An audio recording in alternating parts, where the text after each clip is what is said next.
I would say that for me, personally, what I think like in my own mind, I think that he should probably have to suffer some fate at a wheel of cheese, since he's delivered so long for the Green Bay Packers over the past however many years. I think that he definitely should be injured in some way, shape, or form via a wheel of cheese. Perhaps maybe even trapped in a wheel of cheese, a large hole in the wheel of cheese. I think that would be fitting. Okay. Yeah. So you want him trapped in talking to the mic. But how would that happen? How would that even come about? You're just wishing cheese and that's it. Yeah, I want him to fall into a gigantic wheel of cheese and be unable to get out. Okay. Is that it? That's my first one. I think that'd be a miserable existence for a little bit. Okay. He might eat his way out though. But still, I mean, we're just talking about causing the guy physical and mental harm.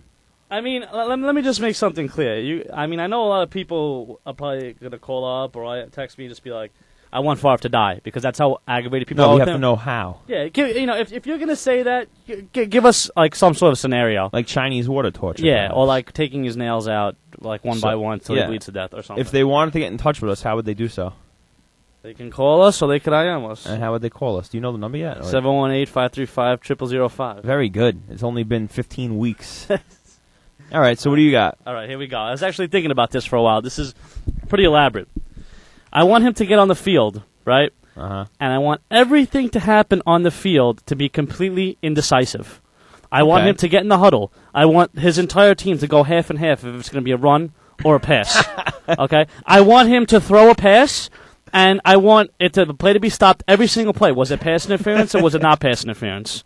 Okay? That is good. I want everything. But I also want this to carry on into his life. I don't even want this to stay in the field. Life alone. I want him to go to a coffee shop and be like, I want a large coffee, milk, and sugar. And I want them to be like, well, do you want the 16-ounce or the 14-ounce? The 16-ounce has this many calories, the 14-ounce has this many calories.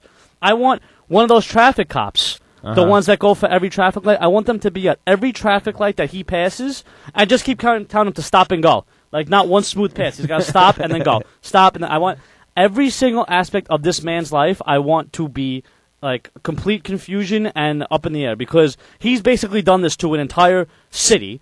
I mean, what do these quarterbacks think on the Vikings right now? Like, they go through all of training camp. Yeah. Like, that one guy must be like, all right, here's my shot, whatever. And then it's like, oh, well, I didn't feel like practicing. I'm coming. Yeah, there you go. So that's how I feel. What about if he was reading movie reviews and one review was like, this is the greatest movie ever, and the next review was like, it sucks. Okay, all right. Yeah, so just on every review that he reads, like, this is 5 stars or 2 stars. Yeah, everything's half and half his entire life. He can only eat black and white cookies. Yeah. That's all he can eat. So that would be what I would want to happen to him. All right, so we got my suggestion of being caught in a wheel of cheese. Your suggestion of indecisiveness all around his life, including football and his life. Everything. And I don't know. Let's hear what the listeners. I want to hear KG's take on this, because I know he's one person that hates. Yeah. I'm listening to his show last night. KG G Squared Sports on Monday nights, and he's very professional when he does it. Like, he doesn't curse. He's not like when we're just hanging out. And then someone's like, did you hear that Brett Favre might be coming back? And instantly he went to like, motherfucker.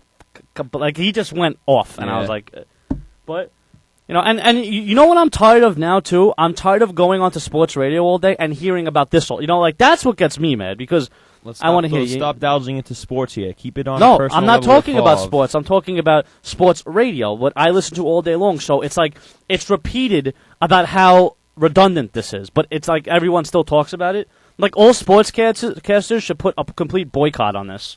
And just all agree not to talk about it. I would agree. You go from the Fan to ESPN, then to all different regions of ESPN. It's all the same thing. And then, like, all day long. Like, I really don't care. So, there you go. All right. So what do you think out there? 718-535-0005. Let us know. How would you okay, wait, well, hold on. How would you handle Favre? I do have via text. I do have a text on this. Hold on. Let me just get it up. This is actually a long one. This is from Roberto. I hope Brett Favre gets sacked so bad that he has to shit and piss in a bedpan while wearing his redneck Wrangler jeans that he could never take off. Okay. All right. I like that. So along the physical harm route, you know. Yeah, that's the other thing about Brett Favre. It's like he does the interviews, he has his pants, he has the beard. It's like, like we get it, we understand. We understand you're a roughneck. You just got off the farm, like great. Why don't you milk a cow while you're doing the interviews? Like, come on.